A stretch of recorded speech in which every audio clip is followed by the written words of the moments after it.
L'un des défis majeurs auxquels l'Afrique fait face aujourd'hui est la mobilisation des ressources pour appuyer efficacement la mise en œuvre des programmes de développement dans différents pays. À ceci, il faut ajouter les difficultés inhérentes à l'absorption des dites ressources, identifiées comme affectant l'efficacité de l'implémentation des différents projets de développement.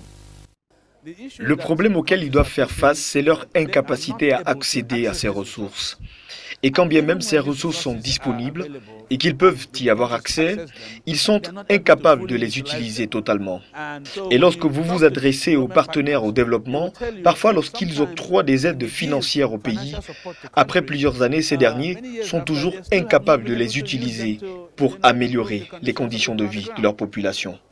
Placée sous le haut patronage du chef de l'État ghanéen, la 26e session du Conseil des gouverneurs de la Fondation pour le renforcement des capacités en Afrique s'est fixée pour objectif d'être une plateforme d'échange d'expériences et de connaissances sur les sources de financement disponibles, dans l'optique non seulement de financer les projets de développement, mais aussi d'impulser les bonnes pratiques en matière d'utilisation et d'absorption des ressources.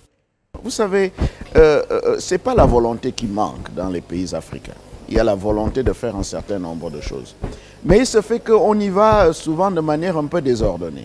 On ne planifie pas bien les choses. Donc il y a toute une chaîne qu'on appelle la chaîne PPBS, c'est-à-dire pour partir de la planification, la programmation, la budgétisation et le suivi pour atteindre les résultats. C'est une équation qui, d'après moi, je peux me tromper, est l'équation fondamentale.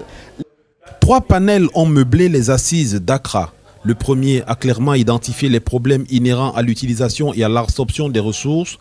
Le second a prescrit les solutions et le troisième, quant à lui, a tracé le chemin à suivre.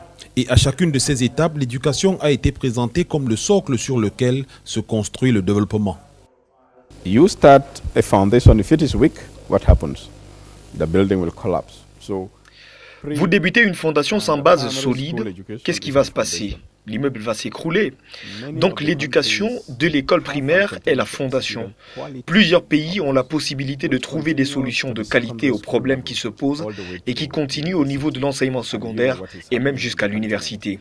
Et vous savez ce qui ne va pas dans le continent, les universités n'ont pas de fondation. Nous n'avons pas fait de l'éducation technique une priorité. Nous avons besoin d'accroître le nombre de nos diplômés dans les domaines techniques.